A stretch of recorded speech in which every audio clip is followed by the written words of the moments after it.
Hello friends, welcome to the series Glimpses of 75 members of Constituent Assembly.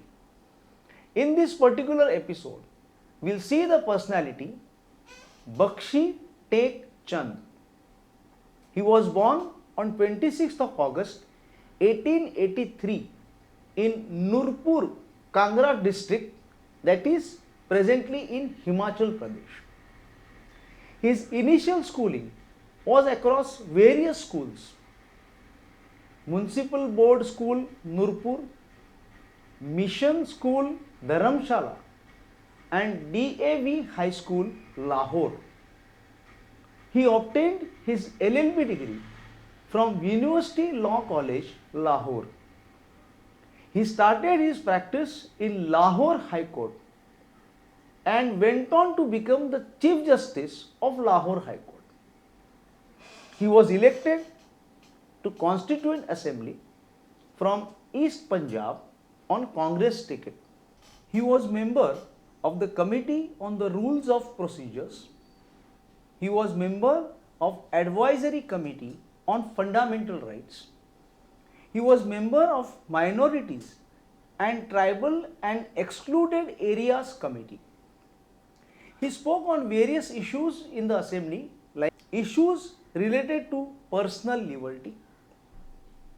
He strongly opposed the preventive detention provisions.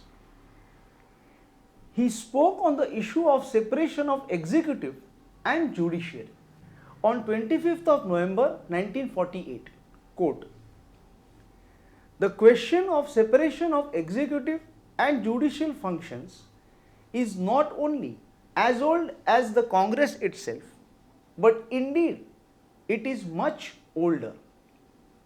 It was in the year 1852 when public opinion in Bengal began to express itself in an organized form that the matter was first mooted. That was more than 30 years before the Congress came into existence.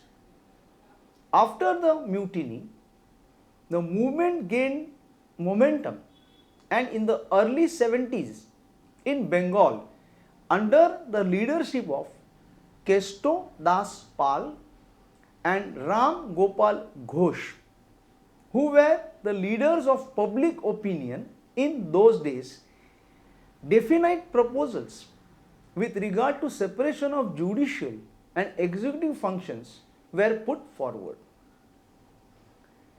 Soon after the Congress government assumed office in 1946 in Bombay, it appointed a committee to look into this question.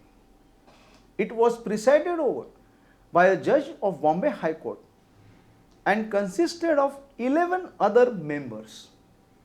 It submitted its report on 11th of October 1947. I have got a copy of that report in my hands. This committee has come to unanimous conclusion that separation of judicial and executive functions was a feasible and practical propositions. So these were his views regarding the separation of judiciary and executive. We are thankful for his contribution in making the Constitution of India. Thank you.